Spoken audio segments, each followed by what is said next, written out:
हम लोग अगले अध्याय की चर्चा करेंगे जिसका नाम है नागरी लिपि और उसका ऑब्जेक्टिव क्वेश्चन है जो हम लोग करेंगे। पहला क्वेश्चन आपके लिए है, किस शासक ने ऐसा सिक्का चलाया जिस पर नागरी लिपि में रामसीय शब्द अंकित है? बादशाह अकबर।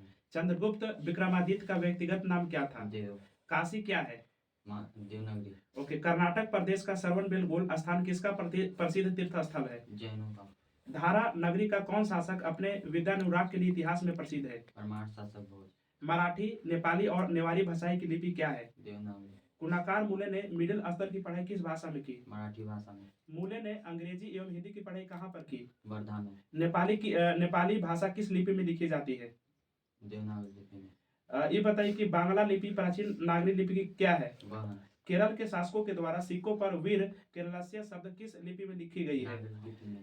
पहल किन राजाओं के लेखों की लिपि को ही नंदी नागरी नाम दिया गया? विजयनगर के राजाओं को। टकसाल का संबंध किससे है? सिक्कों से। श्रवणबेलगोला स्थान का संबंध है? जैन धर्म से। नागरी लिपि शीर्षक निबंध के निबंधकार कौन है? गुणाकर मूल्य। नागरी लिपि शीर्षक पाठ किस पुस्तक से लिया गया है? भारत लिपि की कहानी से। मराठी भाषा की लिपि कौन सी है?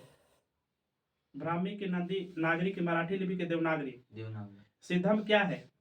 एक प्रकार की लिपि। ये बताइए किसे देवनागरी की संज्ञा दी गई है? काशी। मालवा में नगर नागर लिपि का इस्तेमाल होता है ऐसा किसने कहा? अलबरूनी। अमोघ वर्ष कौन था? प्रख्यात राजपूत राजा। मिहिर भोज की ग्वालियर प्रशस्ति किस भाषा में है? संस्कृत। बेतमा कहाँ है? इंदौर के पास। ईसा की 14वीं 15वीं सदी के विजयनगर के शासकों ने अपने लेखों की लिपि को कहा है? नंदी नागरी। सही जवाब है, ताली बजाइए इनके लिए। अभी जो है हम लोग नागरी लिपि का ऑब्जेक्टिव क्वेश्चन कर रहे हैं। तो पहला क्वेश्चन आपसे है, बताइएगा हिंदी लिखी जाती है किस लिपि में? देवनागरी। ये बताइए कि विजयनगर के राजाओं के लेखों की लिपि को क्या नाम दिया गया, अथवा विजयनगर के शासकों को लेख किस लिपि में है? नंदी नागरी लिपि। नागरी लिपि कब एक सार्वदेशिक लिपि थी? 8वीं से 11वीं सदी में। पहले दक्षिण भारत की नागरी लिपि क्या कहलाती थी? सिद्धम। गुणाकार मूल्य का जन्म कब हुआ? 1935। ये बताइए कि गुणाकार मूल्य का जन्म कहाँ हुआ था? महाराष्ट्र। परमार शासक भोज कहाँ के रहने वाले थे? धारा नगरी के। गुप्तों की राजधानी को क्या कहा जाता होगा? देवनगर। गुणाकार मूल्य ने विभिन्न विषयों पर कितने निबंध लिखे? 2500 से अधिक। चलिए ऊपर करिए मुड़ी, हाँ बताइएगा, हमको देखते रहिए, ठीक है। ये बताइए कि भारतीय लिपियों की कहानी किनकी प्रसिद्ध रचना है? गुणाकर मूल्य। इस्लामी शासक का आरंभ काल है किस सदी 12वीं से? सदी से। गुणाकार मूल्य की मृत्यु कब हुई? 2009। नागरी लिपि के आरंभिक लेख हमें कहाँ से मिलते हैं? दक्षिण भारत। बेतमा दान पत्र किस समय का है? 1020 ईस्वी।